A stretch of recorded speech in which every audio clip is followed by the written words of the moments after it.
Breaking news! I'm Jerry Forder. And I'm Lois Lane. Our top story today is a crazy old man roaming in Piedmont Park, claiming he came back from the dead. He said his name was James Monroe and that he served our country by fighting in the Revolutionary War and being our 5th president. I don't understand.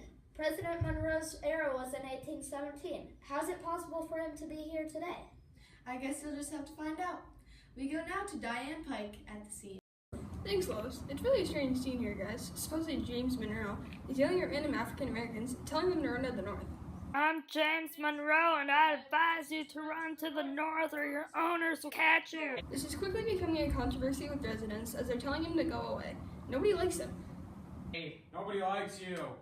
He never listens, but he always tells county officials that he has a right to be here because of the right of the freedom of speech that he himself fought for. Then he launches in a big, long story about how he traveled here during his presidency. This James Monroe guy, America's 5th president, all I remember from grade school when we talked about him is that he helped resolve sectionalism, which is splitting the personal interests of state governments and federal government, and the Missouri Compromise, which helped balance out the power of the Senate between slave states and free states, with, at the time, 11 states being free states and 11 states allowing slaves. Do you know anything about this? Yeah, actually, I do. I took a political history class in college and I had to do a whole essay on him. Here, I'll read it to you.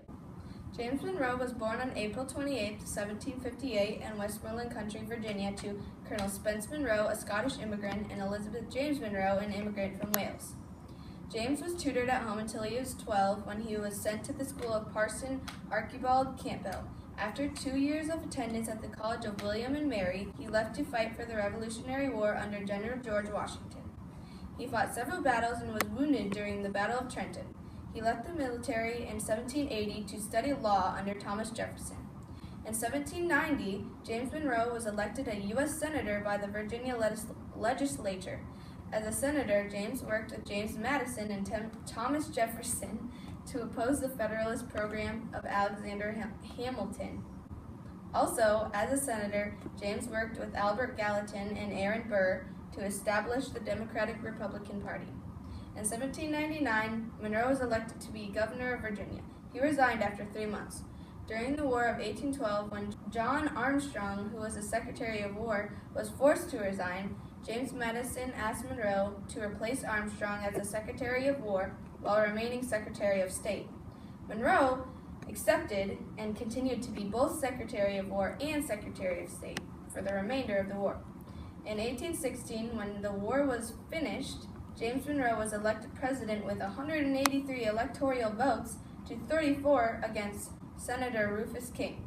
He was president from March 4, 1817 to March 3, 1825, with 2 terms. He was the first Democratic-Republican president. His vice president was Daniel D. Tompkins. In 1823, he issued a statement that later became the Monroe Doctrine.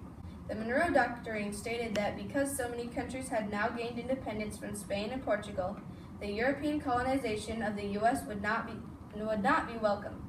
It stated that any efforts from Europe to reestablish colonies would be dangerous to the U.S.'s peace and safety, and in turn he promised that the U.S. would stay out of Europe's affairs and leave them be.